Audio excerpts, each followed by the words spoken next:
Hello നമസ്കാരം, ഞാൻ Akbar, civil engineering consultant. ഇന്ന് നമുക്ക് ബാത്റൂം വാട്ടർ പ്രൂഫിംഗിൽ അനിവാര്യമായി ശ്രദ്ധിക്കേണ്ട കാര്യങ്ങൾ എന്തെല്ലാം നോക്കാം.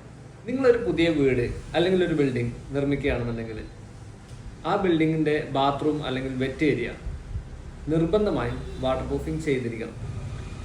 പിന്നീട് എന്തെങ്കിലും ഇഷ്യൂസ് വന്നാൽ ഇപ്പോൾ ചെയ്യുന്നതിന്റെ ഡബിൾ എക്സ്പെൻസ് അതുപോലെ വർക്കും നിങ്ങൾ ചെയ്യേണ്ടി വരും. അഥവാ ടൈല് റിമൂവ് ചെയ്യണം, റീപ്ലാസ്റ്റർ ചെയ്യണം, പ്ലംബിംഗ് റിപ്പയർ ചെയ്യണം, വാട്ടർ ടെസ്റ്റിംഗ് ചെയ്യണം, പിന്നെയും ടൈൽ ഫിക്സിങ് ചെയ്യണം.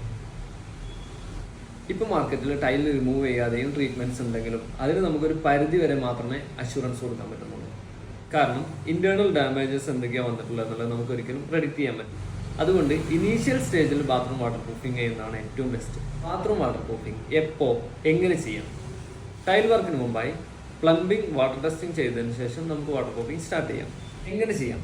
ഫ്ലോർ കംപ്ലീറ്റ് ചെയ്തതിന് ശേഷം വാളിൽ 4 ഫീറ്റ് ഹൈറ്റ്, മിനിമം 2 ഫീറ്റ് ഹൈറ്റെങ്കിലും നമ്മൾ വാട്ടർ പ്രൂഫിംഗ് ചെയ്തിരിക്കണം. ഈ ഹൈറ്റ് എന്ന് കേൾക്കുമ്പോൾ ടൈല് പിടിക്കില്ല എന്നുള്ളത് പലരും പറയാറുണ്ട്. എന്നാൽ അതിന് മറികടക്കാനുള്ള നല്ല പെർഫോമൻസ് ഉള്ള പ്രോഡക്ട്സും സർവീസും ഇന്ന് മാർക്കറ്റിൽ അവൈലബിൾ ആണ്. അവിടെ വാളിൽ 4 അടി ഹൈറ്റ് അല്ലാതെ ഫുൾ ഹൈറ്റിൽ തന്നെ നമുക്ക് ചെയ്യാൻ പറ്റും. അതും കമ്പനി വാറണ്ടിയോട് കൂടി ചെയ്യാം.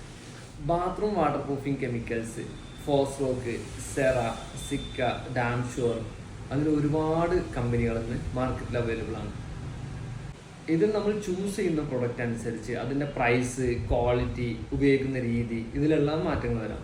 ബാത്റൂം വാട്ടർ പ്രൂഫിങ്ങിനെ കുറിച്ച് കൂടുതൽ അറിയാനോ ഇതിൻ്റെ പ്രോഡക്ട്സിനെ കുറിച്ച് അറിയാനോ ഇതിൻ്റെ സർവീസോ ആവശ്യമുണ്ടെന്നുണ്ടെങ്കിൽ ഞങ്ങളെ കോൺടാക്ട് ചെയ്യാം.